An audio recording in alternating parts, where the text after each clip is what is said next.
Welcome CNBC आवाज पर आप सभी का स्वागत है। मैं हूं हर्षिता सावंत और आप देख रहे हैं फायदेमंद फंड, जहां हम बात करते हैं आपकी लॉन्ग टर्म वेल्थ प्लानिंग की। इस चर्चा का मकसद यही है कि आप बाजार में मौजूद अपॉर्चुनिटीज को समझें, फंड मैनेजर से रूबरू हों ताकि आप एक इन्फॉर्म्ड डिसीजन ले सकें अपने लॉन्ग टर्म गोल्स को अचीव करने के लिए। आज हमारा ध्यान, हमारा फोकस एक बहुत ही पॉपुलर सुप्रसिद्ध फंड पर है, पराग पारिक फ्लेक्सी कैप फंड। इसका नाम आपने सुना होगा, जो करीब करीब 20,000 करोड़ रुपए के एसेट्स मैनेज करता है। ये फंड इंडियन इक्विटीज के साथ साथ विदेशी शेयरों में भी निवेश करता है। यही इसकी खासियत है, यही इसकी यूएसपी है। तो यहां से आगे का आउटलुक क्या है, किस तरह के इन्वेस्टमेंट्स पर इस समय दरअसल ये फंड फोकस कर रहा है, मेरे साथ जुड़ रहे हैं पीपीएफएस म्यूचुअल फंड के फंड मैनेजर रौनक ओंकार। रौनक, स्वागत है आपका सीएनबीसी आवाज पर। इनफैक्ट ये बहुत ही चर्चित फंड है। कई लोगों से मैं बात करती हूँ, 5 में से एटलीस्ट 3 लोगों ने इस फंड में पैसा लगाया हुआ है। 2013 में दरअसल आप लोगों ने इस फंड की शुरुआत की थी और तब से अब तक आपका फोकस यही रहा है कि भारतीय अपॉर्चुनिटीज तो आप ढूंढेंगे ही, लेकिन साथ ही इंटरनेशनल अपॉर्चुनिटीज पर भी आपकी नजर होती है। मैं आपसे एक बहुत ही सिंपल और एक जेनरिक सवाल पूछना चाहती हूँ रौनक, स्पेशली इस समय जहां पर ग्लोबल मार्केट्स में आगे क्या होगा किसी को डायरेक्शन नहीं मिल रहा है, भारतीय बाजारों में खुद उथल पुथल है। एक तरफ रशिया यूक्रेन की जंग है, दूसरी तरफ कच्चे तेल, बाकी कमोडिटी के दाम आसमान छू रहे हैं और इन्फ्लेशन का दबाव बन रहा है। ऐसी स्थिति में कितना बड़ा चैलेंज होता है इस तरह के फंड्स को मैनेज करना और वो तालमेल बिठाना कि भारत में कितना एक्सपोजर, और क्योंकि विश्व में कितना कुछ बदल रहा है, वहां पर भी एक्सपोजर रखना।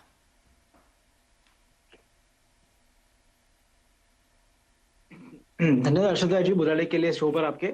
आपने जो सवाल पूछा है वो काफी इंटरेस्टिंग है, बिकॉज इक्विटी इन्वेस्टमेंट जो होते हैं, जब भी हम कारोबारों में इन्वेस्टमेंट करते हैं, वो भारत में हो या भारत के बाहर हो, उनमें इन्वेस्ट करने की जो रीजंस है, कोई कारण होते हैं, वो कारण बदलते नहीं है।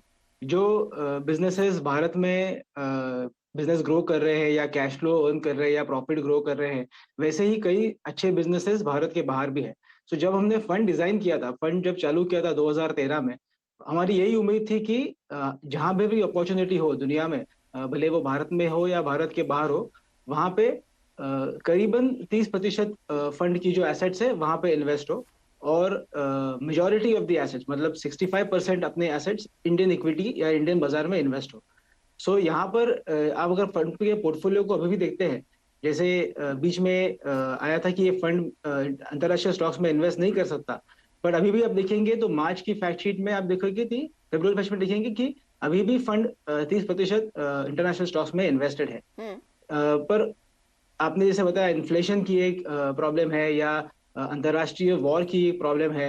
अगर ये सब देखा जाए तो हमेशा इक्विटी मार्केट में आइडियल कंडीशंस, मतलब जो कंडीशंस में हमें इन्वेस्ट करना चाहिए, वैसे अवेलेबल नहीं होती। कभी कभी ऐसे कंडीशंस में जो अच्छे बिजनेसेस होते हैं उनमें वोलेटिलिटी आ जाती है, उनके प्राइसेस घट जाते हैं मार्केट में, और आपको कभी कभी अपॉर्चुनिटी भी मिल जाती है। पर उससे और एक चीज जो होती है इन्फ्लेशन से, वो हर कारोबार को अफेक्ट करती है, हर कारोबार को ग्लोबली अफेक्ट करती है। सो कोई कोई जो अच्छे बिजनेस होते हैं, जिनकी बिजनेस मॉडल अच्छी है, जिसमें प्राइस कस्टमर को पास ऑन करने की उनमें क्षमता है, वैसे बिजनेसेस में अगर आप इन्वेस्ट कर सकते हैं अच्छे दामों पर, तो कभी कभी ये वोलेटिलिटी आपको अच्छी अपॉर्चुनिटी प्राप्त कर सकती है।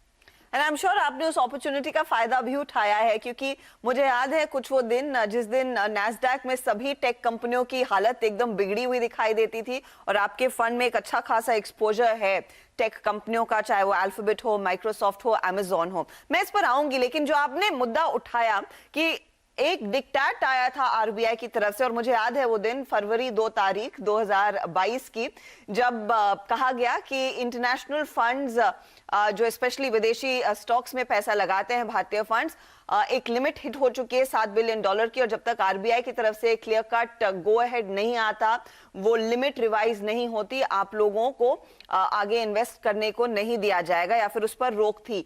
इस समय अगर आप हमें स्टेटस दे सके कि क्या हुआ है, क्योंकि लास्ट 15 मार्च को आपने कहा कि जो भी सस्पेंड किया था आपने इनफ्लो, आप अब पैसे ले रहे हैं, नए पैसे ले रहे हैं। ऑफ कोर्स एग्जिस्टिंग ईएमआई तो चल ही रही थी।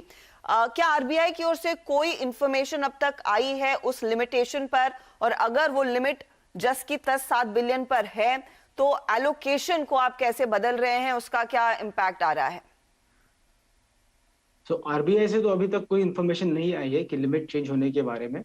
पर हमारी एलोकेशन जो है, जो भी नए पैसे 15 मार्च के बाद से फंड में आ रहे हैं, वो सभी इंडियन इक्विटी में ही इन्वेस्ट होंगे जब तक वो लिमिट चेंज नहीं होगी।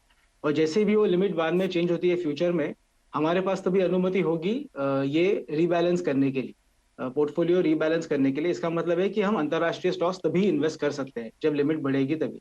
बट फिलहाल जो भी नए पैसे आ रहे हैं फंड में 15 मार्च के बाद, वो सब इंडियन स्टॉक्स में इन्वेस्ट हो रहे हैं। तो इस समय जो 29% की आपकी होल्डिंग है, अगर नया पैसा, अज्यूमिंग मैं आज एसआईपी शुरू करती हूं, वो पूरा पैसा आप भारतीय स्टॉक्स में ही लगाएंगे? लोगों को क्या एक्सपोजर मिलेगा दूसरे इंटरनेशनल स्टॉक्स में?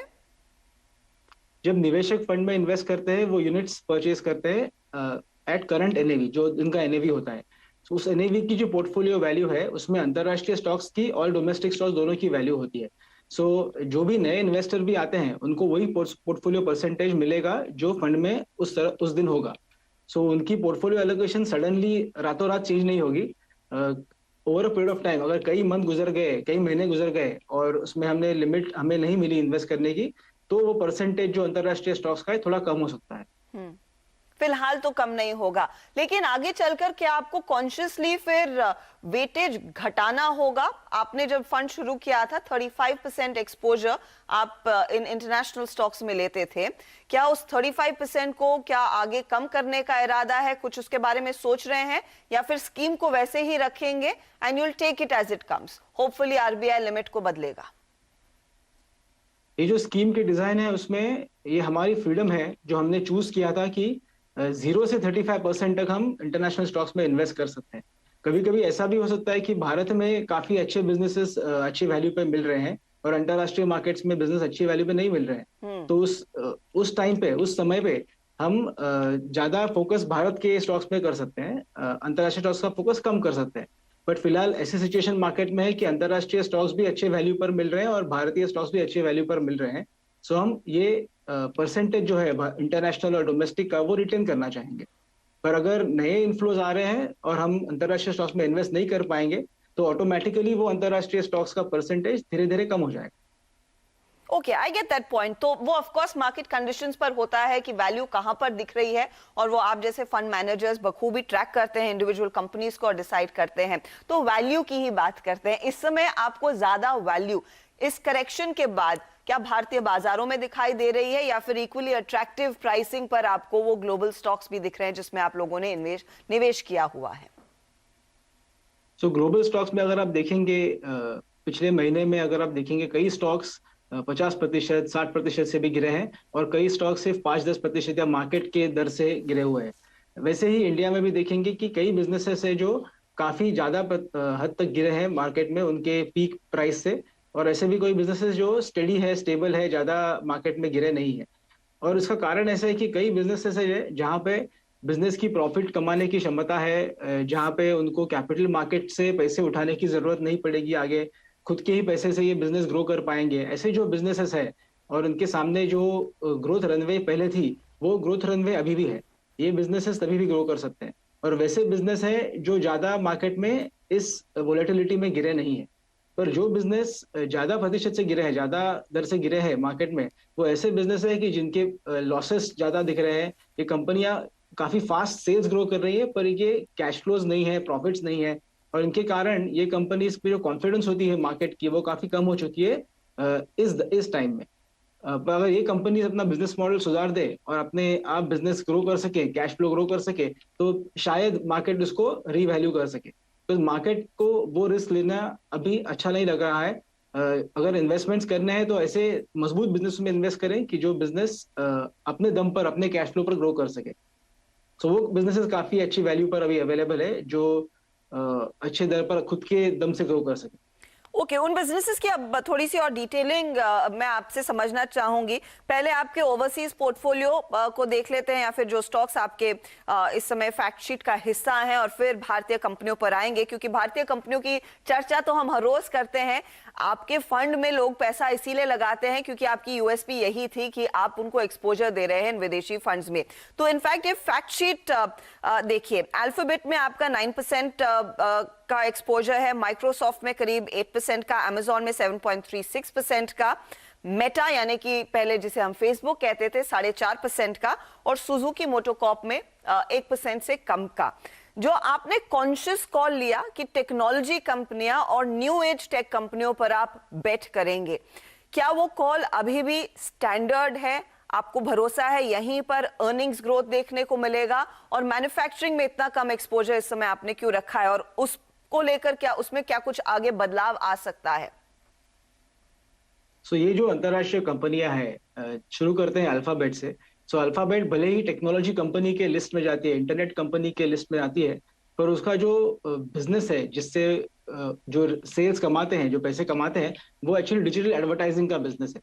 जहाँ पे दुनिया में कोई भी कारोबार हो, जिसे इंटरनेट पे एडवर्टाइज करना हो, उसे गूगल की तरफ से जाना पड़ता है। गूगल के सर्च इंजन यूज करके वहां पे ऐड डिस्प्ले करना है। अगर यूट्यूब पे ऐड डालना है तो गूगल से ही जाना पड़ता है। उनका जो 80% रेवेन्यू है, ये digital marketing, digital advertising business से आता है, और ये technology enabled digital advertising business है। उनका जो बचा हुआ बिजनेस है, जो क्लाउड कंप्यूटिंग बिजनेस है, उसका भी ऐसे इंटरेस्टिंग बिजनेस है कि जहाँ पे कोई भी कारोबार अगर अपना डेटा सेंटर छोड़ के क्लाउड पर अगर डेटा डालना चाहते हैं, तो गूगल क्लाउड बिजनेस अवेलेबल है। उसी तरह माइक्रोसॉफ्ट का भी क्लाउड बिजनेस है, अमेजॉन का भी क्लाउड बिजनेस है। ये उनके कई बिजनेसेस है। ऑल्दो ये टेक्नोलॉजी कंपनीज बोली जाते हैं, पर टेक्नोलॉजी एनेबल करती है, ये बाकी कारोबारों को टेक्नोलॉजी यूज करने में हेल्प करती है। अगर आप अमेजॉन देखेंगे तो अमेजॉन का जो सबसे बड़ा बिजनेस सबको पता है, जो हर दिन दिखता है, वो ई कॉमर्स वाला बिजनेस है। बट ई कॉमर्स वाला बिजनेस जो अमेरिका में है, डेवलप मार्केट्स में है, इमर्जिंग मार्केट्स में है, वो तो बिजनेस उनका है ही, पर उनका एडवर्टाइजिंग बिजनेस भी है, उनका क्लाउड कंप्यूटिंग बिजनेस भी है, और उनका मार्केट प्लेस बिजनेस, जो इंडिया में हम देखते हैं, उनकी जो मार्केट प्लेस सर्विस है, वो मार्केट प्लेस बिजनेस भी है। ये काफी बड़े बिजनेसेस इंडिपेंडेंटली है। ये कई सारे बिजनेसेस का कॉम्बिनेशन एक अमेजॉन बोल के लिस्टेड कंपनी है, जो हम पोर्टफोलियो में ओन करते हैं। माइक्रोसॉफ्ट भी अगर देखेंगे तो वही वैसी कंपनी है जो कई सालों से, कई दशकों से सॉफ्टवेयर बेचती है, विंडोज सॉफ्टवेयर, ऑफिस सॉफ्टवेयर बेचती है, उसी नाम से जानी जाती है। पर उनका जो क्लाउड कंप्यूटिंग बिजनेस है और बाकी जो गेमिंग बिजनेस है, एड बिजनेस है, वो जो उन्होंने ग्रो किया है ये दशक में, पिछले 2 दशकों में, वो काफी अच्छी तरह से ग्रो हो रहा है। ये बिजनेसेस डाइवर्सिफाइड टेक्नोलॉजी बिजनेसेस है, टेक्नोलॉजी एनेबल्ड बिजनेसेस है, और जिन कारोबारों को टेक्नोलॉजी, जिन बिजनेस को टेक्नोलॉजी यूज करनी है, उनको वो हेल्प भी करते हैं टेक्नोलॉजी सॉल्यूशंस प्रोवाइड करके।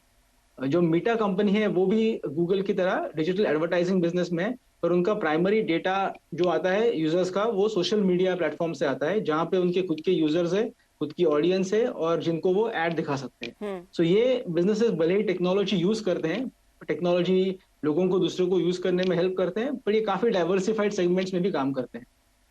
ओके, तो बेसिकली कंज्यूमर टेक, जो कंज्यूमर से जुड़ी हुई टेक्नोलॉजी है, उसको आपने इनफैक्ट अपने इस फैक्ट शीट का हिस्सा बनाया है और वहां पर एक्सपोजर लिया है। सिर्फ एक जापानी कंपनी है सुजुकी मोटोकॉर्प, मैन्युफैक्चरिंग पर आपको नहीं लग रहा इतना पोटेंशियल है, या फिर चैलेंजेस वहां पर ज्यादा है? हमारे पोर्टफोलियो में काफी सारी मैन्युफैक्चरिंग कंपनियां हैं। सुजुकी मोटर कॉर्प तो इंटरनेशनल ऑटो एक्सपोजर में हमारी कंपनी है, बट डोमेस्टिक पोर्टफोलियो में हीरो मोटर कॉर्प है, बालकृष्ण इंडस्ट्रीज है, और काफी सारी फार्मा कंपनीज है जो मैन्युफैक्चरिंग में है। मैन्युफैक्चरिंग कंपनियों से हमें कोई प्रॉब्लम नहीं है। काफी अच्छी मैन्युफैक्चरिंग कंपनी होती है, जहाँ पे कैश फ्लो जनरेशन की भी कैपेसिटी है, प्रॉफिट जनरेशन कैपेसिटी है। सुजुकी मोटर कॉर्प के बारे में अगर खास बोला जाए तो ये जो है वो पेरेंट कंपनी है हमारे Indian listed Maruti Suzuki company की। और ये पेरेंट कंपनी का ऐसा फायदा होता है कि ये पेरेंट कंपनी कंसोलिडेशन में जो प्रॉफिट्स अपने बिजनेस के होते हैं, उसकी वैल्यू अगर देखा जाए तो पेरेंट कंपनी की वैल्यू काफी अंडर वैल्यूड लगती है। इन्हें डिविडेंड भी मिलते हैं अंतरराष्ट्रीय इन्वेस्टमेंट से, इनकी अंतरराष्ट्रीय एसेट्स भी हैं। उनके जो भी अंतरराष्ट्रीय बिजनेस है सुजुकी मोटर कॉर्प के, जैसे 2 व्हीलर हो या 4 व्हीलर हो, सभी ये पेरेंट कंपनी के अंदर आते हैं। उसी बहाने अगर देखिए कि इंडिया में अगर आप मारुति सुजुकी का स्टॉक लेते हो तो आप सिर्फ इंडियन बिजनेस में पार्टिसिपेट करते हो, पर अगर आप उसकी पेरेंट कंपनी खरीदते हो तो आपको इंडियन बिजनेस भी मिलता है और अंतरराष्ट्रीय बिजनेस भी मिलता है।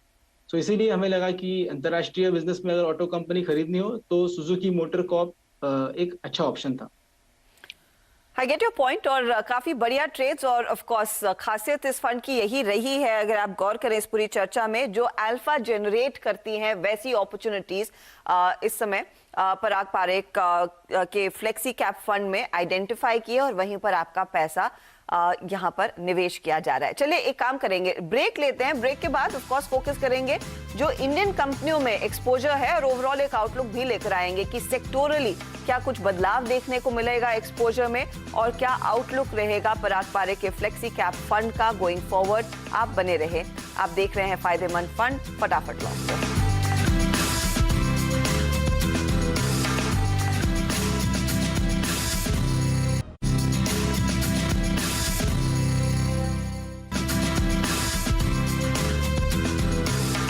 वेलकम बैक, आप देख रहे हैं फायदेमंद फंड सीएनबीसी आवाज पर और आज पूरा फोकस है पराग पारेख के फ्लेक्सी कैप फंड पर। एक फंड जहां पर 20,000 करोड़ के एसेट्स मैनेज होते हैं और इन्हीं एसेट्स को मैनेज कर रहे हैं रौनक ओमकार। रौनक ने इनफैक्ट काफी डिटेल में हमें समझाया कि जो इंटरनेशनल कंपनियों में एक्सपोजर ले रखा है वो किस मकसद से लिया है और क्या उसके पीछे की रीजनिंग है।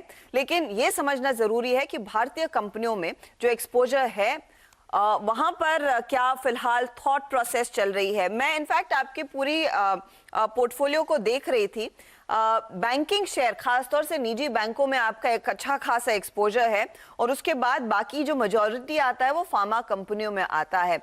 तो बैंक्स और pharma of course complete opposite ends of the spectrum लेकिन इक्वल अपॉर्चुनिटी। रौनक, स्पेशली एक एनवायरनमेंट में जहां पर इंटरेस्ट रेट्स अब बढ़ने लगे हैं और कोविड का इतना खतरा है नहीं, क्या इस डिसीजन के साथ आप बने रहेंगे कि अपॉर्चुनिटी निजी बैंकों में रहेगी? तो निजी बैंक जो प्राइवेट सेक्टर बैंक्स है उनकी अगर आप 2 दशकों से ट्रेंड देखेंगे तो ये काफी ग्रोथ ट्रेंड में काम कर रही है बैंक्स। इनमें एक चीज होती है कि बैंक की जो ब्रांड होती है जहाँ पे लोग बैंकिंग करना चाहते हैं ज्यादा से ज्यादा, वो काफी सारे प्राइवेट बैंक्स मार्केट शेयर ले रहे हैं पब्लिक सेक्टर बैंक से। वो एक नंबर 1 चीज है। दूसरी चीज ऐसी है कि जो लोन ग्रोथ है, जो रिटेल लोन ग्रोथ है या कोई कॉर्पोरेट लोन ग्रोथ है या डिफरेंट प्रोडक्ट्स जो है लोन के, इसकी जो वैरायटी है पोर्टफोलियो की इनकी, ये काफी सारी ग्रो हो रही है। और कोई ऐसे प्राइवेट बैंक्स भी है जिनके पास फाइनेंशियल सर्विसेज सब्सिडरीज है, जैसे इंश्योरेंस कंपनीज है उनके अंदर, या उनके पास जो एग्जिस्टिंग क्लाइंट बेस है वो काफी वेल्दी क्लाइंट बेस है, काफी high income generating client base भी होगा और इंक्रीमेंटल क्लाइंट्स भी ऐसे आ रहे हैं जिनको बैंकिंग सर्विसेज, जो टेक्नोलॉजी इनेबल बैंकिंग सर्विसेज है उनका भी फायदा उठाना है।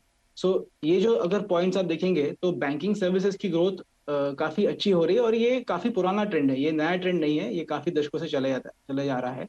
इंटरेस्ट रेट जब बढ़ते हैं तो बैंक का डेफिनेटली कॉस्ट ऑफ फंड तो बढ़ेगा ही, पर उसी अगेंस्ट जो बैंक पैसे लोगों को लोन देती है उसी का भी इंटरेस्ट रेट बढ़ता है।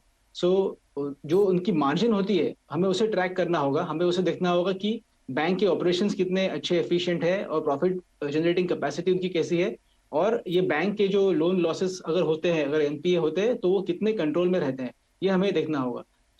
ये सब डेटा पॉइंट्स अगर देखेंगे तो प्राइवेट सेक्टर बैंक्स काफी दशकों से अच्छे परफॉर्म करते आ रही है compare to public sector banks, और इसीलिए हमारे पोर्टफोलियो प्राइवेट सेक्टर बैंक्स ज्यादा है।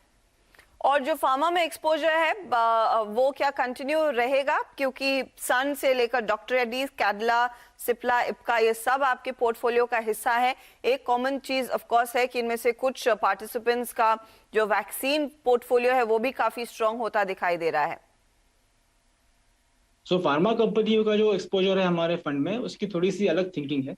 जो फार्मा कंपनीज है, अगर आप देखेंगे थोड़े 5 साल पीछे जाएंगे तो फार्मा कंपनियों के ऊपर जो यूएस एफडीए के इंपोर्ट वार्निंग आते थे या फैक्ट्री बंद करने की या एक्सपोर्ट वार्निंग आते थे, उनपे ये जो किस्से हो रहे थे, ये सभी इंडियन फार्मा कंपनीज उससे जा चुकी है। पर उससे क्या हो रहा था कि फार्मा कंपनीज की रेपुटेशन को ठेस पहुंच रही थी और ये कंपनीज के जो सेल्स होने वाले थे एक्सपोर्ट मार्केट में वो थोड़े कम हो रहे थे। वो ऐसी अपॉर्चुनिटीज अब थी कि जहाँ पे हम बता नहीं सकते थे कि एक कोई अच्छी फार्मा कंपनी हो या सभी फार्मा कंपनी अच्छी हो। बट अगर आप थोड़े और समय पीछे जाते हो, 2 दशक जाते हो, तो आप देखते हैं कि फार्मा कंपनीज के पास जो मैन्युफैक्चरिंग बेस है, ये दुनिया में सबसे बड़ा जेनेरिक मैन्युफैक्चरिंग बेस है।